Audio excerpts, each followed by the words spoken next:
మనకు shortage of staff ఉందా ma'am? Doctor shortage ఉన్నారా? పర్వాలేదు. నర్సింగ్ వాళ్ళు ఎంతమంది? నర్సెస్ ఇటు వచ్చారా? పక్కకు వచ్చి 341. ఎంతమంది ఉండాలి?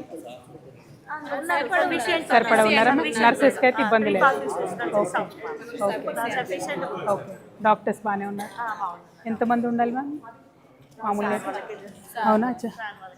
Hi hi, how are you? బాగున్నారా? హాయ్, బాగున్నారా? Hi hi, hello, hi, how are you? Hi, అంత ఓకేనా? పొద్దు నుండి చూస్తున్నారా?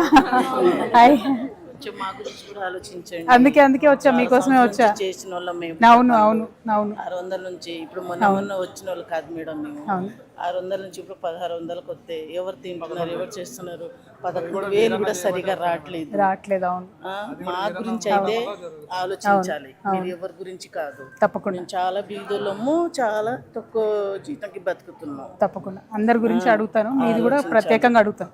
అందుకే వచ్చా. శానిటేషన్ వర్కర్స్, అవుట్ సోర్సింగ్ పిలిచి మాట్లాడండి. ఈరన్నా తెలుసు పాతలు ఎవరు కష్టపడి ఈ లెక్కకు వచ్చినా, ఎంత సూపరింటెండెంట్ పోయినరు, ఎంత కాంట్రాక్ట్ పోయినరు, ఎవరు ఎంత మంది పోయినరు, ఎంత నర్సింగ్ సిస్టర్లు పోయినరు. కానీ మేము పోలే ఇక్కడ నుంచి. కానీ మా గురించి ఆలోచించేటోళ్ళు ఎవ్వరు లేరు మేడం ఇక్కడ. అది ఇప్పుడైనా కొద్దిగా ఈరన్నా మా తరఫున మేము ఈరన్నకైతే దూరం చెయ్యం. కానీ మాకు ఈరన్న పక్క కావాలంటే మాకు న్యాయం చేస్తేనే మేము ఉంటాం. తప్పకుండా. అది ఒకటి జరుగుతూనే ఉంటాం. లేకపోతే ఈరన్న ఎంత ముట్టుకున్నా ఏం చేసినా మేమైతే ఎవరు రాలేము. అంతేనా? అది మా బాధలు కూడా మీరు ఆలోచించాలి మేడం. మేడం మీరు కూడా పక్కగా ఆలోచించాలి మేడం. అది చాలా బాధలో ఉన్నాం మేము. అస్సలు కొట్లాట ఆడాలి మేము. నేను మిమ్మల్ని వదలం, నువ్వు మాకు చూసుకుంటే. Thank you. అంతే.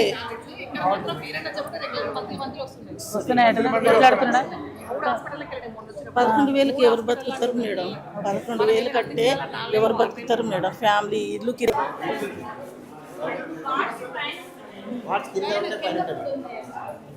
క్యాజువాలిటీ కిందనే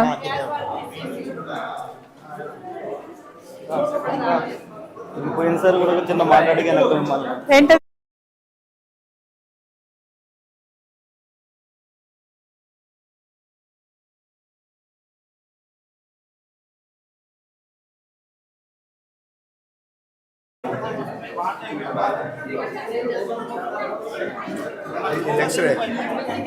ఎక్స్రే టెక్నీషియన్ ఉన్నారా మ్యామ్? ఉన్నారా?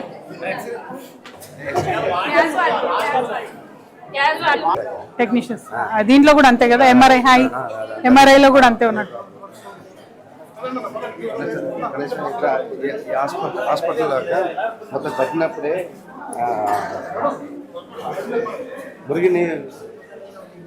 డాక్టర్స్ని రానియండి అబ్బా.